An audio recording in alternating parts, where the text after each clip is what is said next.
Welcome to Martha Family Secrets Stories. There are moments in life that arrive quietly. No warning. No dramatic music. Just a small rectangle of cream-colored cardstock sitting on a table, and 4 words printed beneath your name in beautiful italic handwriting that manage to say everything your family never had the courage to say out loud. Non-priority guest. That was what the place cards said. My name, written in the same elegant calligraphy as every other card in that grand ballroom. 200 guests. Crystal chandeliers. Champagne catching the light. And beneath my name, a label. A category. A verdict. My mother appeared at my elbow seconds later, smelling like expensive perfume, her voice dropping to that particular whisper she reserved for situations she wanted to manage without making a mess. That just means no seat at the family table, sweetheart. Don't make a fuss. Don't make a fuss. Ah. 31 years. That's how long I had been not making a fuss. What my family didn't know was that the $10,000 check sealed inside the craft paper envelope in my handbag wasn't just a wedding gift. It was 6 months of skipped lunches and secondhand coats and a woman who had quietly convinced herself that love, if given generously enough, would eventually be returned in kind. I was wrong about that. But what I did next changed every holiday, every phone call, and every assumption they had ever made about the quiet one. Please subscribe and like this video and listen to my story till the end and let me know which city you're listening from. That way, I can see how far my story has traveled. My name is Waverly Ashton. I am 31 years old. And this is the story of a wedding, a place card, and the moment I finally stopped begging for a seat at a table that was never meant for me. Let me take you back 6 months before any of this happened, to a time when I still believed that showing up and showing love would be enough. Growing up in the Ashton house meant learning the family hierarchy before you were old enough to question it. My father, Robert, had retired early and filled his days with golf and comfortable silence. My mother, Pauline, ran the household like a military operation dressed in floral arrangements. Every holiday card was curated. Every dinner party was flawless. Every family photo was staged to project an image of warmth that the people inside it did not always feel. Then there was my older brother, Grant. Corporate lawyer. Firm handshake. The kind of man who introduced himself by his title before his name, because in Grant's world, your title was your name. And then there was Cecily. My younger sister. Marketing director at 27. Engagement ring at 26. Undisputed center of Pauline's universe since approximately the day she was born, possibly earlier. And then there was me. The middle child. The filler paragraph between 2 headliners. Our living room told the story better than I ever could. Cecily's pageant trophies lined the mantel, 12 of them, polished monthly like little golden gods. Grant's university law diploma hung in a mahogany frame above the piano. And my things. My college graduation photo sat on a side table, wedged behind a ceramic vase Pauline had brought back from a trip to Italy. I moved it to the front once. By the next morning, it was behind the vase again. I actually laughed about it at the time. It seemed so small. It seemed like the kind of thing a person wasn't supposed to mind. I worked as a school counselor at a public high school. A job I loved with my whole chest every single day. I spent my hours talking teenagers through panic attacks and family crises and college applications and the particular kind of despair that only 17-year-olds can feel with such intensity. I was good at my work. Last spring, the district named me Counselor of the Year. I texted a photo of the plaque to the family group chat. Pauline sent a heart emoji. Grant left it on read. Cecily never opened the message. That was the thing about the Ashtons. Love wasn't something freely given. It was allocated. Measured out like budget line items. And I had learned early that my share was whatever was left over after everyone else had taken theirs. Cecily announced her engagement on a Sunday in October. A video call with all 4 of us on screen and her fiancé, Nathan Clark, grinning beside her with a diamond catching every available bit of light. Nathan came from money. His family owned commercial real estate across 3 states. His mother, Margaret, hosted charity events the way other women hosted book clubs. Pauline cried. Actually cried. My baby girl, she kept saying, pressing a linen napkin to her eyes. Robert raised his coffee mug in a toast. Grant said, about time. I said, congratulations. I meant it. The wedding was to be held at Elmwood Estate, a 5-star resort property north of the city. Stone chapel, 30-foot ceilings in the ballroom, a price tag that could have covered a full year of my rent. Pauline had started a shared planning folder before the call even ended. In the weeks that followed, I asked Cecily how I could help. I called twice, texted 3 times. Each reply was the same pleasant deflection. Just show up and wear something nice. No task. No role. No real invitation into the process. Just show up. As if my presence were a formality rather than something she actually wanted. But I wanted to contribute. I wanted to show up in a way that mattered. So I started saving. I cut my lunches to leftovers. I canceled my gym membership. I stopped buying clothes. 6 months of quiet, invisible sacrifice, until I had $10,000 in a certified check sealed in a craft paper envelope with a handwritten card inside that said, for your new beginning. I told myself this gift would show them the size of my heart. Ah. I was so wrong about what it would show them. The bridal party was announced in February. A group photo on Cecily's social media, 6 women in matching silk dresses, arms linked, champagne raised, laughing in a sunlit courtyard. Her college roommate. Her sorority sisters. 2 colleagues from her agency. Not one of them shared her last name. I saw the post before anyone told me. I was sitting in my car in the school parking lot on my lunch break, holding a granola bar I'd packed to save money for that check. My thumb hovered over the comment section for a long moment. I didn't type anything. That night, I texted Cecily. Hey, saw the bridal party announcement. Looks beautiful. Was I ever considered? 3 dots appeared. Disappeared. Appeared again. I wanted to keep it to my closest circle. You understand, right? Closest circle. Her sister wasn't in her closest circle. I called Pauline hoping for something. Some maternal instinct. Some indignation on my behalf. Instead, I got, don't make this about you, honey.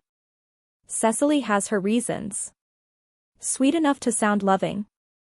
Firm enough to shut the door. So I swallowed it. Told myself I was overreacting. Told myself bridesmaids were just a formality and what mattered was being there for my sister's day. And I kept saving. And I kept showing up. Because that's what people pleasers do. We help even when nobody asks. And then we wonder quietly, in empty parking lots eating granola bars, why nobody ever thanks us. Ah, if this is already hitting something in your chest, you are not alone. Drop a comment and tell me, did you have a moment growing up where you realized you were the one the family forgot to save a seat for? I want to know. Keep watching, because this story is only getting started and what happens next broke something open in me that I did not expect. 3 weeks before the wedding, the monogrammed cocktail napkins that had been custom ordered for 400 guests were shipped to the wrong address. Cecily was in a meeting. Pauline was at a hair appointment. Grant didn't answer his phone. So I drove 2 hours round trip on a Wednesday evening after a full day of work, a day that had included talking a sophomore through a panic attack in the school bathroom and sitting through a 3-hour support meeting for a student in crisis, to pick up 400 napkins from a warehouse in the next county. When I carried the boxes into Pauline's house that evening, she was on a video call with Cecily. Everything's handled, sweetheart, she said brightly into the screen. Don't you worry. She did not mention me. Not to Cecily. Not to the caterer she called directly after. Not to Aunt Rosalind when she stopped by that weekend. The narrative was always the same. Cecily had planned everything herself. Everything had come together beautifully. The family had rallied. I was invisible in the rallying. A week after the Napkins, Grant called. "Hey, can you spot me 200 for the stag weekend? I'll get you back."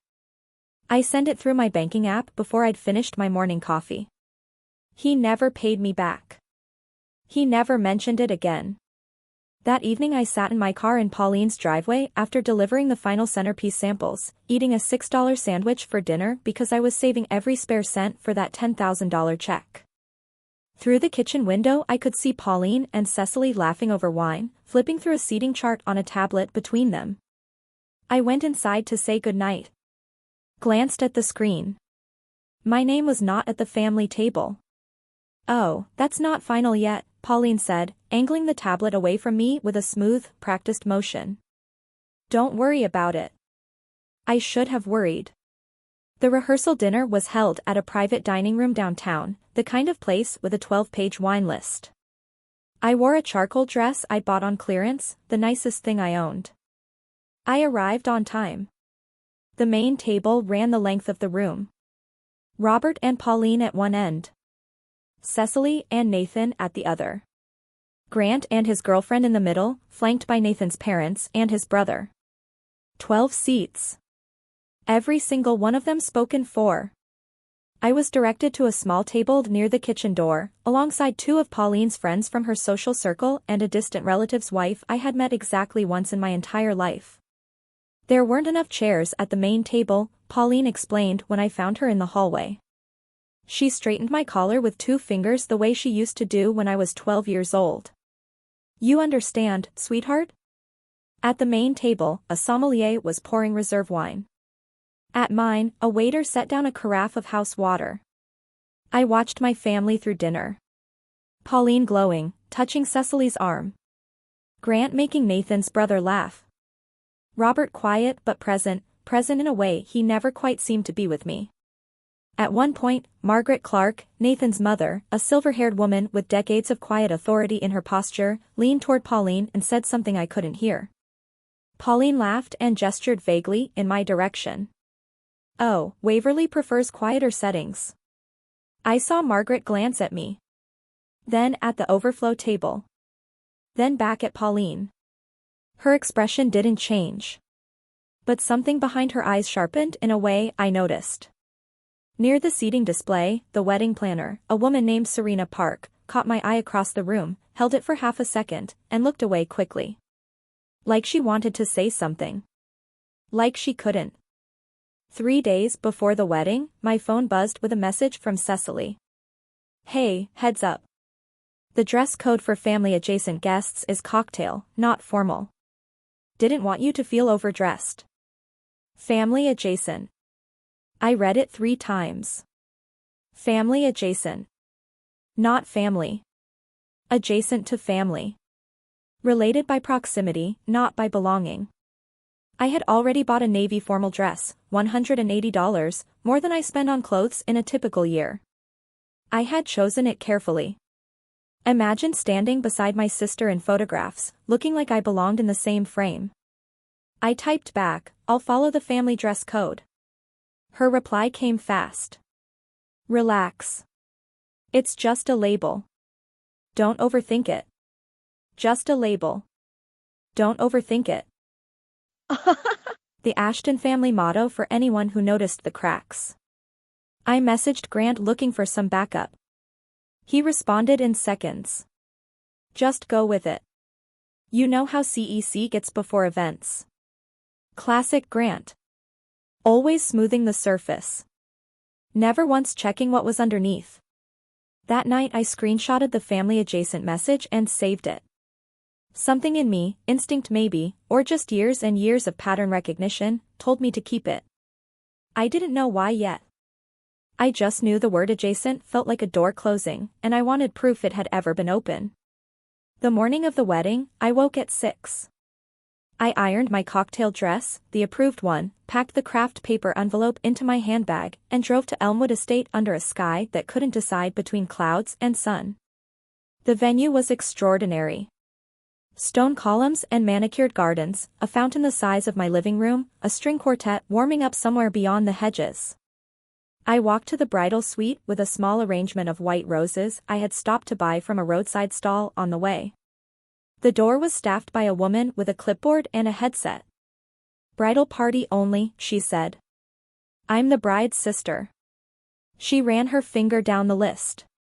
Checked again. "I'm sorry, you're not on the access list." I called Pauline. She answered on the fourth ring, her voice airy. "Oh honey, Cecily wants the suite just for her girls this morning. Go get yourself a coffee. It'll be fine. It'll be fine." So I sat in the resort lobby alone, holding my roses and my envelope, surrounded by $500 floral arrangements, watching through a wall of windows as my family filed into the bridal suite without me. Pauline with garment bags. Grant with champagne. Robert with his hands in his pockets, present but absent, the way he always was. Serena Park, the wedding planner, walked through the lobby carrying a box of place cards. She saw me on the leather sofa. She stopped. Opened her mouth. Closed it. Then said quietly, "The ceremony starts at 4. Her eyes held something I didn't fully understand. "Not yet." I thanked her and went back to my coffee. 2 hours later, I would walk into that ballroom carrying an envelope I had saved 6 months for. I would walk out carrying something worth far more. Weeping. I am weeping just retelling this part. Sitting in that lobby alone with my roses while my whole family was upstairs. If you have ever been made to feel like a guest in your own family, drop a comment right now. And stay right here, because what happens inside that ballroom is something I will never forget as long as I live. The ceremony was held in the estate garden. White chairs on manicured grass. An archway draped in peonies and eucalyptus. 200 guests settling in under a canopy of old oak trees that had probably witnessed 100 years of people making promises they hoped they could keep. I found my seat in the 5th row. Behind Nathan's extended family. Behind Cecily's work colleagues. Behind people I had never met who apparently ranked higher in my sister's world than the woman who had driven 2 hours to rescue her monogrammed napkins. The front row was reserved for immediate family. Robert, Pauline, Grant, and Grant's girlfriend. 4 chairs. I counted them twice. There was no 5th chair. No gap where one had been removed. The row had been planned for 4 from the very beginning. The ceremony was beautiful. I will give it that completely. Cecily came down the aisle in a cathedral-length gown that made her look like something out of a fairy tale. And for just a moment, one quiet, aching moment, she looked like the little sister who used to crawl into my bed during thunderstorms when we were small. Nathan waited for her with wet eyes and a steady jaw. Cecily read her vows from a small leather journal. She talked about the family who shaped me. And her eyes traveled to Pauline, to Grant, to Robert. Not once did they come to row 5. Not once. When Nathan said, "Family is everything," I saw Margaret Clark, seated in row 2, glance quietly in my direction. Then she looked at Pauline, and something in her expression shifted by the smallest degree. I applauded with everyone else. I smiled. I held my handbag, the one with the $10,000 check, against my side and thought to myself, 3rd row at the rehearsal, 5th row at the ceremony. I wonder where they'll put me at the reception. I was about to find out. And it would be worse than anything I had allowed myself to imagine. The reception was in the grand ballroom.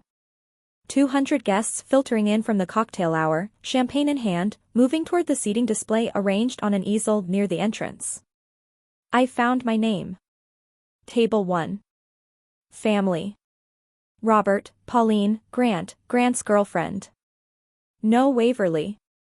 Table 2. Bridal party. Table 3. Close friends. Tables 4 through 12. College friends, colleagues, Nathan's fraternity brothers. Table 14. Last on the list. Closest to the kitchen. Waverly Ashton.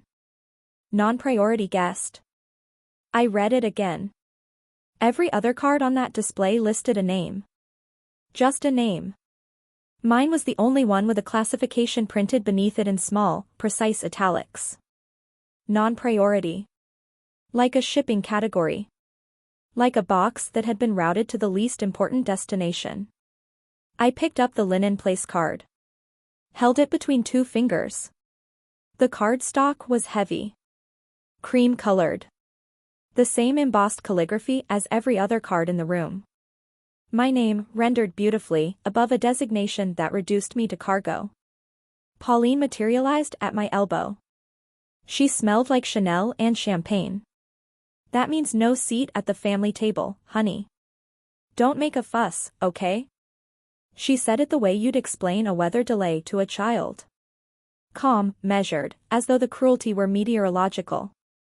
Regrettable, but beyond anyone's control. I looked at table 14. Two strangers in their 60s. A couple I had never seen before. A single extra place setting. The woman at the table caught my eye. Smiled politely. So how do you know the bride? I held the place card steady. She's my sister.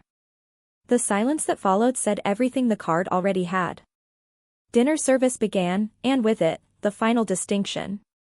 At table 1, a sommelier in a black vest opened bottles of reserve wine. Waiters in crisp white jackets presented seared scallops as the first course. The main course followed. Filet with a sauce that caught the candlelight. Laughter, clinking glasses, Pauline leaning into Cecily's shoulder. Grant raising his champagne. Robert eating quietly, content. At table 14, a waiter set down a plate of dry chicken breast. A side salad. A carafe of water. When I looked at the menu card propped against the centerpiece, a modest arrangement, half the size of the blooms at the family table, it read, non-priority dining selection. I looked at the waiter. He was young, maybe 22, and clearly uncomfortable. Non-priority tables have a different package, he said. He couldn't meet my eyes. Package. Like I had booked the economy option. Except I hadn't booked anything. I had been assigned. I looked across the ballroom at my family. Pauline laughing. Cecily radiant against Nathan's shoulder. Grant performing for the table. Robert present in the way he had never been present with me. Nobody looked at table 14. Nobody checked on me. Nobody wondered where the bride's sister was or why she was eating dry chicken while the family ate filet. Except Margaret Clark. I caught her watching from table 2. She said something quietly to Nathan. He shrugged and said something back. She did not look satisfied. I reached into my handbag and touched the craft paper envelope. 6 months. Skipped lunches. Second-hand everything. $10,000 for people who wouldn't spend a chair on me. I put down my fork. I stood up from table 14. Folded my napkin once, twice, and placed it beside the untouched plate. The couple across from me glanced up. I gave them a small nod. And I walked toward the gift table. It sat along the far wall, draped in white satin, stacked with boxes in silver and gold. I found my envelope immediately. Craft paper among all that shimmer. Plain and honest. The way I had always been in this family. I picked it up. Opened the flap. Slid out the certified check. $10,000, made out to Waverly Ashton. I folded it twice and tucked it into the inside pocket of my jacket. A few nearby guests noticed. A woman with a champagne flute paused mid-sip. 2 men in suits turned their heads. Then I heard heels on marble behind me. Quick, sharp, closing in fast. What are you doing? Pauline's whisper was a hiss. Her fingers closed around my wrist. I looked at her hand. Then at her face. Then I reached into my handbag, pulled out the linen place card, and set it on the gift table where the envelope had been. Since I'm just a non-priority, I said quietly. So is this. Pauline's mouth opened. Nothing came out. I turned and walked toward the ballroom doors. Heels steady on marble. No running. No tears. Shoulders back. The way I had spent years teaching my students to carry themselves when the hallway felt too long and too loud. Behind me, the ballroom had gone quiet. 200 guests. And every single one of them was looking at the empty chair at table 14. But I was already through the doors. No, not laughing, I am weeping and I am proud at the exact same time, and I do not know how both of those things can live in the same moment, but they do. Tell me in the comments. What would you have done sitting at that table? Would you have stayed and smiled? Would you have walked? Keep watching because what happens in the car park changes everything all over again. I made it halfway to the valet stand before the sound started behind me. Heels on stone. Fast and uneven. The sound of a woman running in a dress that was absolutely not designed for running. Waverly. Stop. Cecily. Her cathedral train was dragging across the gravel path, collecting dust and small stones. Her veil was knocked sideways. Her face was flushed in a way that no amount of professional makeup could contain. Behind her, Pauline was speed-walking with one hand pressed to her brooch as if holding herself together physically. Robert trailed with his hands at his sides, the look of a man who would genuinely rather be anywhere else on earth.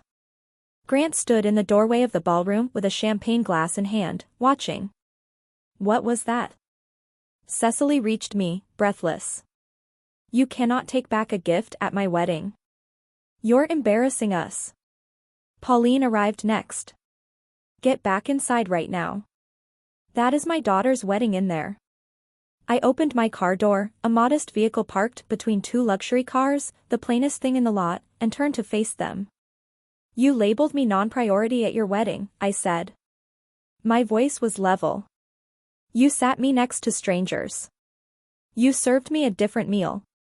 You didn't want me in the bridal suite this morning. The gift was the only part of me you wanted. So you can understand why I'm taking it back. You're overreacting, Pauline said. Her go-to. Her first and last line of defense. Am I? Then tell me. Whose idea was the non-priority label? The car park went quiet. A valet pretended to check his phone. Pauline looked at Cecily. Cecily looked at the gravel. That's what I thought. I got into the car. Pulled the door shut. Started the engine. In the rear-view mirror, Cecily stood in her beautiful ruined gown, Pauline shouting something I could no longer hear, Grant still in the doorway sipping his champagne. I drove. I want to tell you I felt strong and clear and certain in that moment. And part of me did. But the honest part?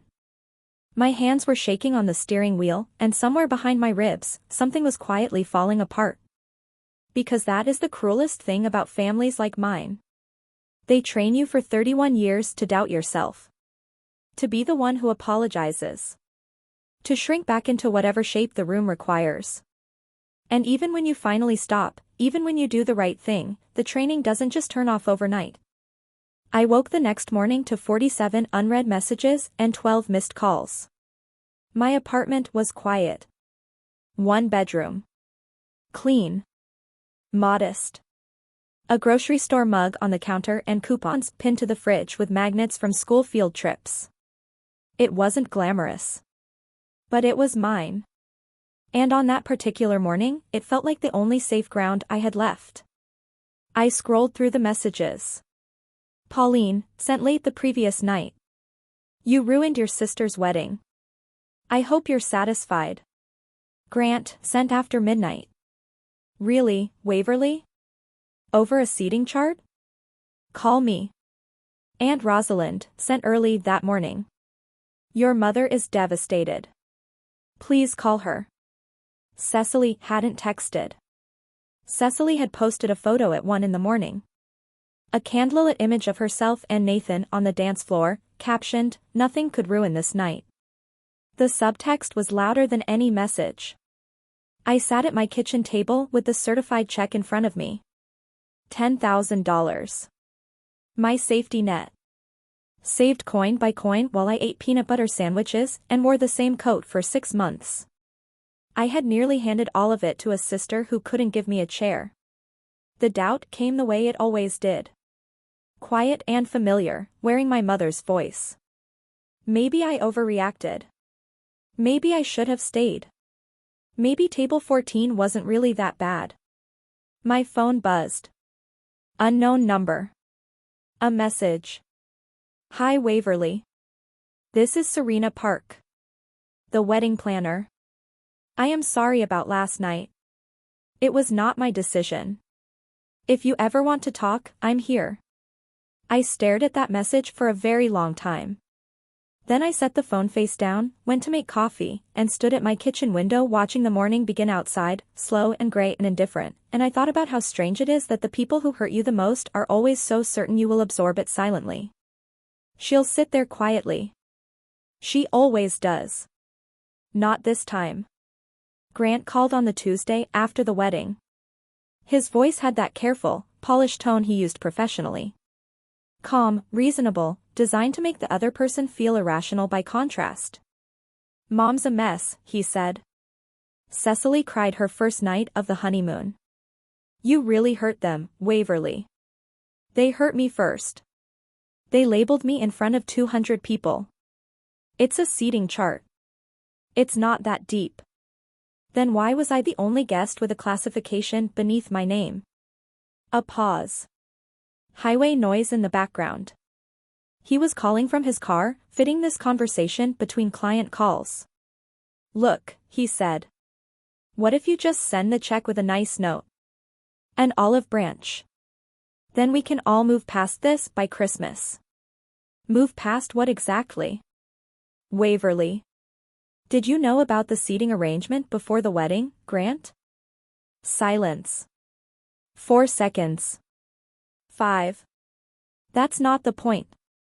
Which meant yes. An olive branch only works when both sides put down what they're carrying, I said. His voice went flat. Fine. Be stubborn. But don't come looking for sympathy when you're sitting alone at Christmas. He hung up. I sat in my living room and thought, I have been sitting alone at Christmas my whole life. I just finally have the empty chair to prove it. Then Pauline called. Her eyes were swollen and red and damp on the screen. Behind her, the living room gleamed with fresh flowers and perfectly arranged cushions. Image and substance had always lived in separate postcodes in that house. I didn't sleep, she said. Your father's blood pressure is up. This is what you've done to us.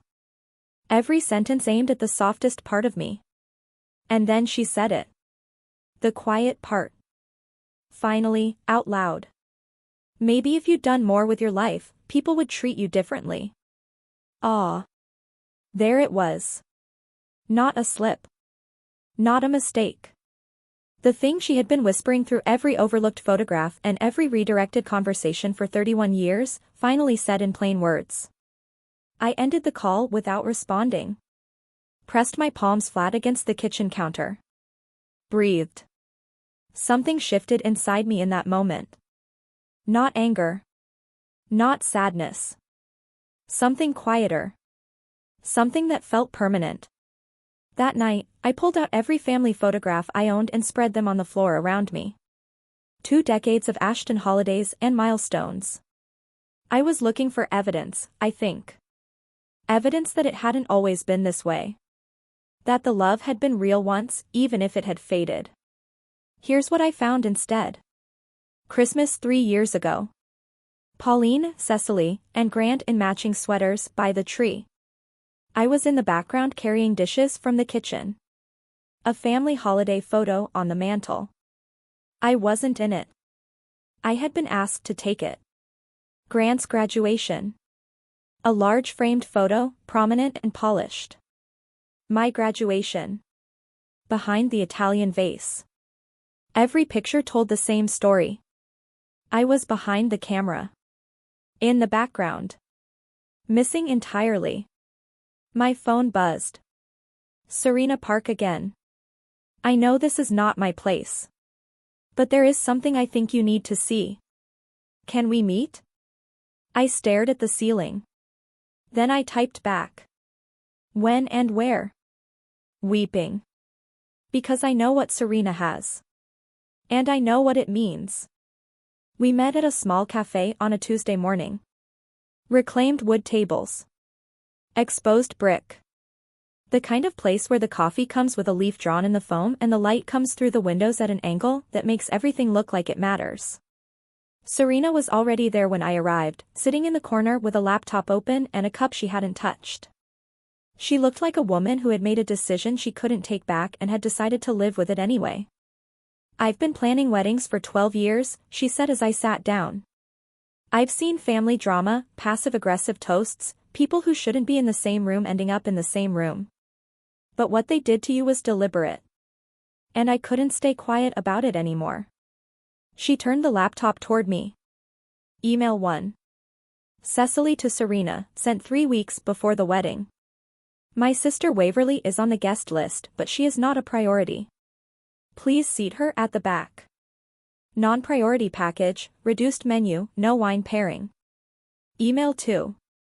Serena to Cecily, just to confirm this is the bride's sister, as immediate family is usually seated at the family table. Email 3. Cecily to Serena. I know what I want. She is a courtesy invite. Handle it. I read each one twice. My hands were steady. My chest was not. There is more, Serena said quietly. She pulled up a message thread. A text Pauline had sent to Cecily, which Cecily had forwarded to Serena for context. Don't worry about Waverly. She'll sit there quietly. She always does. She always does. I sat in that cafe with afternoon light cutting across the table and read my mother's words about me. The way you read a medical result that finally names something you've been feeling for years. Grief. Relief.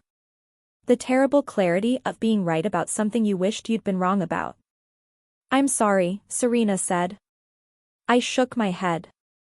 Don't be. This is the first time in 31 years I don't feel like I'm imagining it. I drove home with the emails saved and printed copies on the seat beside me.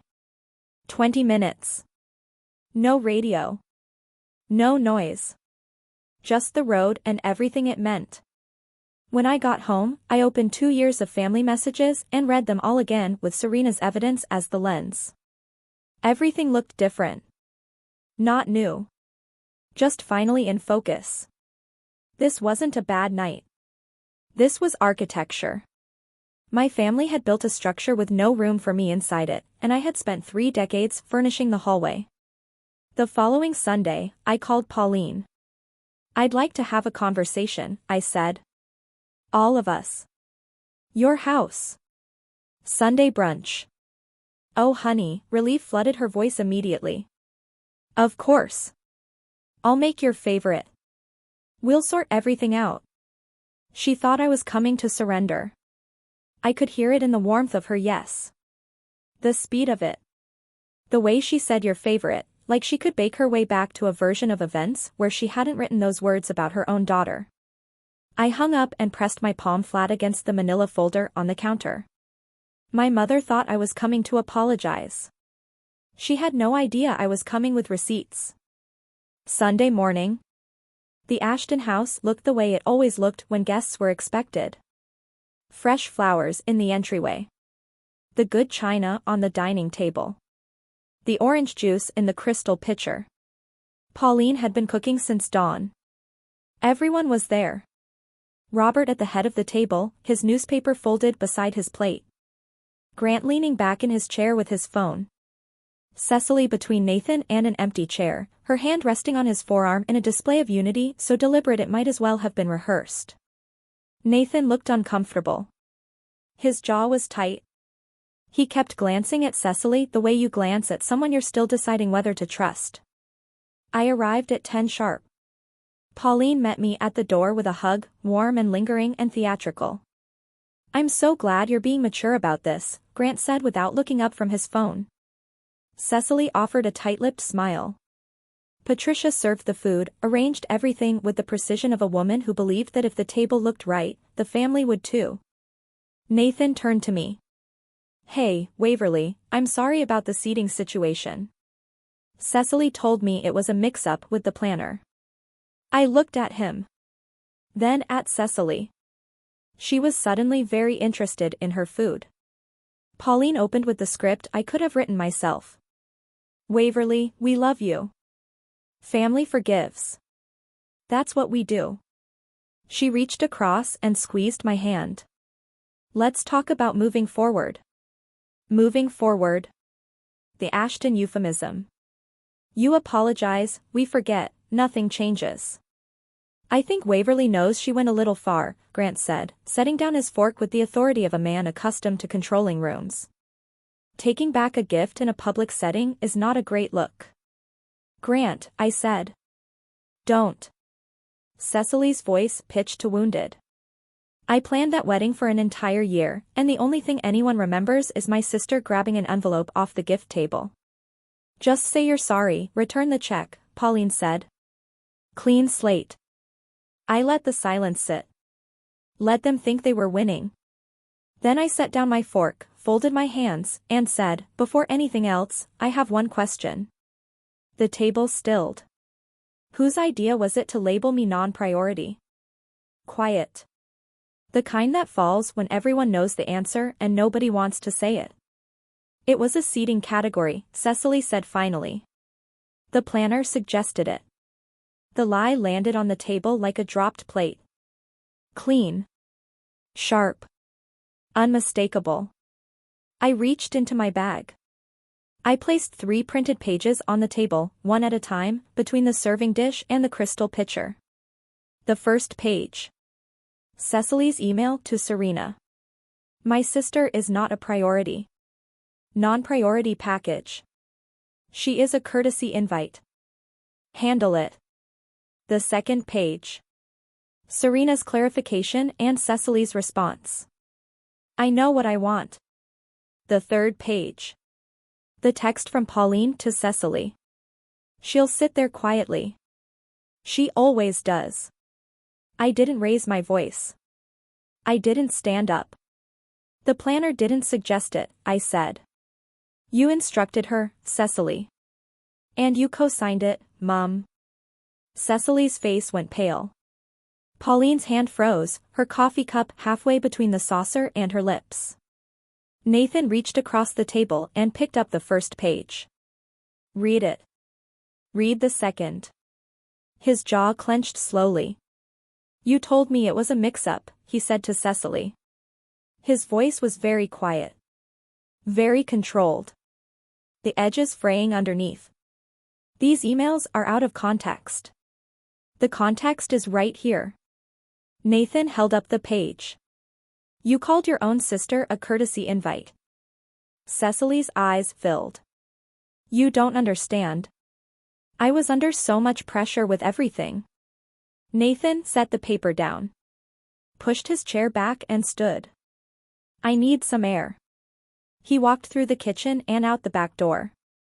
The screen door closed behind him. Meredith stared at his empty chair. Grant scrambling. Where did you even get these? This is completely inappropriate. It's an email from a vendor your sister hired. There's nothing inappropriate about it. Pauline tried to rebuild the wall. Those emails don't represent what actually happened. I was just trying to manage the situation. Manage what exactly? Me? You managed me into a different meal, a different table, a different menu card, next to people who didn't know I was the bride's sister. Robert's voice came quietly from the head of the table. Patricia. Is this true? She turned to him, flustered. Not the way she's making it sound. You wrote that she'd sit there quietly. I can see the words right here. And then Cecily broke. Not gracefully. Desperately. It wasn't supposed to be a big deal. She was going to sit there for a couple of hours and go home like she always does. Nobody was supposed to make it into this. Like she always does. Nobody was supposed to make it into this. Every head at the table turned toward her. She had just confirmed everything. The planning, the deliberateness, the quiet certainty that I would absorb it without a sound. Not a misunderstanding. Not a vendor error. A calculated decision built on 31 years of knowing that the quiet one never fights back. Through the screen door, I could see Nathan on the patio. He'd heard every word. I stood. The food sat untouched in the center of the table. A napkin had slipped to the floor. Pauline's crystal pitcher cast tiny prisms of light across the printed emails, across her own words, across all of it. I looked at each of them in turn. I'm not here to punish anyone, I said. I'm here because I needed you to see what you did. Not through my tears. Through your own words. Nobody spoke. I'm keeping the check. Not because I need the money. Because it was never just a gift. It was 6 months of a woman who skipped lunches and wore last year's coat for people who wouldn't save her a chair. Pauline made a sound. I'm going home now. And I need you to hear this. I took one breath. I love you. But I will not sit at table 14 again. Not at Christmas, not at birthdays, not anywhere. If you want me in your life, it will be because you actually want me. Not because of what I bring to the gift table. I picked up the folder, put it in my bag, and walked down the hallway. Past the framed photographs. Past Cecily's trophies on the mantel. Past Grant's diploma above the piano. Past the side table with the Italian vase. I didn't move my graduation photo from behind the vase. I didn't need to anymore. I opened the front door and stepped outside. Behind me, Pauline was crying. Real tears or rehearsed ones, I genuinely could not tell. And that, right there, was the whole point. When you can no longer tell the difference between your mother's grief and her performance, it is time to stop being the audience. I drove home in silence. And for the first time, the silence didn't feel like loneliness. It felt like space. Tell me in the comments. Has a moment like this ever cracked something open in your own family? Have you ever had to choose between keeping the peace and keeping yourself? That decision, sitting in a car outside your childhood home, knowing that whatever comes next will be different forever, it is one of the loneliest and most necessary things a person can do. Tell me in the comments. And if you've dealt with something similar, share your story. You are not alone. Subscribe for more stories about standing your ground and reclaiming your life. Because here is what happened after. Margaret Clark called me the following week. She had watched everything unfold from table 2 the night of the wedding. She had asked Pauline at the rehearsal dinner why I was at the overflow table and been told I preferred quiet settings. She had watched me at table 14 and known, the way any observant person knows, that something was deeply wrong. After I left, she had asked Nathan about it. He told her Cecily had said it was a mix-up. It wasn't. You don't owe anyone an apology for refusing to be invisible, she told me. Her voice was warm and certain, and it was, I am not ashamed to say, exactly what I needed to hear from exactly the person I never expected to say it. Serena changed her policies after everything that happened. She contacted me months later to say that she now requires all seating to follow a single standard, same settings, same menu, no classifications, no categories. No exceptions. I did not change her career. She changed it herself. But maybe what she witnessed gave her the reason to draw a line she had never drawn before. Ripple effects. You never know which stone starts them. Nathan and Cecily entered couples counseling. His condition for staying. Once he started looking at the patterns honestly, the place card stopped being a single incident and became part of something larger. Cecily told me later, in a phone call that was the most honest conversation we had ever had, that the therapist had said something that stopped her cold. The question is never whether something was a big deal. The question is why you needed to be certain she wouldn't say anything. Robert wrote me a letter. Handwritten, on yellow legal paper, in tight careful print. He told me he had seen the seating chart on Pauline's laptop before the wedding and asked about it. She had told him it wasn't final. He chose to believe her because believing her was easier than what the alternative required. He said he had watched me disappear into kitchens and overflow tables for years and told himself it was just how things were. He said he was wrong. At the bottom of the second page, in handwriting that shook slightly at the edges, he wrote that he had started seeing a counselor on his own. Not because anyone asked him to. Because 30 years of silence, he had finally understood, was not neutrality. It was failure. I cried reading that letter. First time since the wedding. I sat on my couch with yellow legal paper in my hands and let myself feel the full weight of it. I didn't reply right away. I needed time. But I didn't throw it away. I folded it carefully and placed it in my nightstand drawer, beside the place card. 3 months passed. I deposited the $10,000 into a savings account. Not revenge. A promise. That I would never again be in a position where I needed someone else's approval to feel safe. At work, the principal called me in. The district had approved a new position. Head counselor. She offered it to me first. I took it. And the irony was not lost on me for a single second. I had spent my career teaching teenagers to recognize unhealthy patterns. To stop shrinking themselves to fit spaces that were never built for them. To stand in hallways that felt too long and too loud with their shoulders back. It just took me 31 years to take my own advice. I keep the place card in my desk drawer at home. I pulled it out recently and held it under the lamp. Linen card stock. Cream colored. Beautiful calligraphy. My name above 4 small italic words that were meant to tell me my place. Instead, they mark the moment I chose to leave it. I bought myself a thin silver bracelet not long after everything settled. Had one word engraved on the inside. Enough. Not expensive. Not a brand anyone would recognize. But I chose it for myself. And that made it the most valuable thing I owned. If you have made it this far, and somewhere in your life there is a table 14, a place card with your name and a label beneath it that says you are less than, that you are extra, that you are non-priority, I want you to know something. You are not non-priority. You never were. The people who made you believe that were not labeling your worth. They were revealing their own. My name is Waverly Ashton. I am 31 years old. And I am nobody's courtesy. I keep the place card in my desk drawer at home. I pulled it out recently and held it under the lamp. Linen card stock. Cream colored. Beautiful calligraphy. My name above 4 small italic words that were meant to tell me my place. Instead, they mark the moment I chose to leave it.